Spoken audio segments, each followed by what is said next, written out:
I got your number written on the back of my head. I got your number written on the back of my head. I got your number. Hallo, met... Ja, goedemorgen mevrouw. U spreekt hier met Wilfried van Hille. Ja? Ik heb een klein vraagje. Ja, in het normale leven heet ik Wilfried van Hille, maar soms verander ik in Willy Vanilli, de buikspreker. Ja. En ik vroeg mij af of dat iets voor jullie zou kunnen zijn, een buikspreker in het zorgcentrum. Goh, wij hebben dat ooit nog gehad, lang geleden, ja. Ja, en ja, dan zou ik mij een klein voorstelling willen doen eigenlijk. Hé, je vergeet mij, hé. Ja, Joerike, het is waar, jij doet ook mee. Ah, zo mag ik het horen. Maar dat is heel vriendelijk van u, maar ik ga je zeggen, wij zitten hier midden in verbouwingen. En momenteel hebben wij niet veel ruimte voor optredens. Wij hebben zelfs geen polyvalente zaal meer. Ja. Oeh, een polyvalente zaal. Ja, Juri, inderdaad, een polyvalente zaal.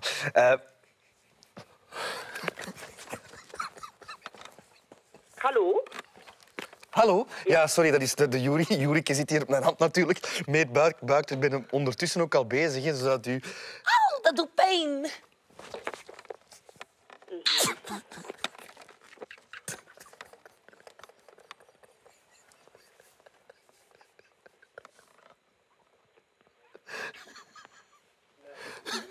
Hallo?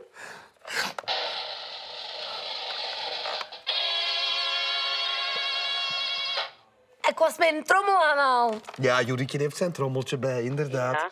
Maar ik zou het wel op prijs stellen, moest je je gegevens doormailen. Dan Ja. kunnen we na de verhuis weer contact opnemen met jou. Dat is Wilfried van Hille. Wilfried van... Hille, H-I-L-L-E.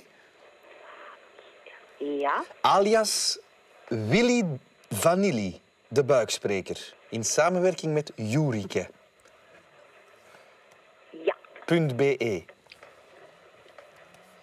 Ja. En ze mag u ook zelf terug opbellen. Ja. Ik zal dat vragen. Zal ik even een kleine demonstratie geven anders? Dan ben je ook een beetje op de hoogte. Ja. Oké, hier gaan we. Dus ik ben namelijk Willy Vanilli. En Jorike. Het trucje met de munt, Juri. De euro. Inderdaad, dankjewel voor die euro, Juri. En hier gaan we. Waar is die euro nu naartoe? Oh, ik weet het. Achter haar oor. Inderdaad, Juri, achter haar oortje. En zo, mevrouw, dan gaan we achter uw oor. Komt Juri dan met zijn hand en dan haalt hij die euro achter uw oor. Ja. Denkt u dat het iets kan worden? Dat ze daarin geïnteresseerd zullen zijn daar bij het zorgcentrum? Ja, dat kan wel. Vond u het zelf goed? Ja, dat is goed. Ja. Vond u het geloofwaardig ook? Ja. U hebt mijn lippen niet zien bewegen? Nee. Oh nee, want dat was kekkie. Inderdaad, Juri, dat was jij. Dat was Jurietje, hè?